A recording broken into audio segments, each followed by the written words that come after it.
is given a chance. And yun, siguro mas in the past po ako nakaka-relate sa kanya. Now, hindi na masyado. Now, baka not as guarded as before, just Wiser. Wow, I think term.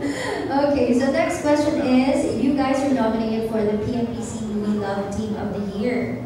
Do you think you could brag another nomination for your performance in Hold Me Close? I think they're asking. I didn't know. They didn't know. They're surprised. Ganon, that's so cool. Ano sasabi mo ba doon? Love team Love team tayo. O, kailangan ng trilogy yun yung trilogy. Third installment. Okay, then JP, may aabangan ba kami pangatlong pagsasama ninyo? Hindi lang pangatlo. Marami pa. Wow, mas marami pa tayong mapanakit na mapapinood ng pelikula.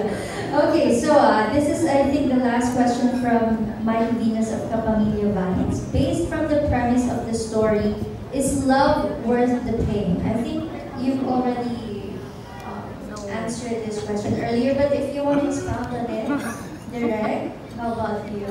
It is. It is. 100%. To a certain degree. Ayusin mo niya.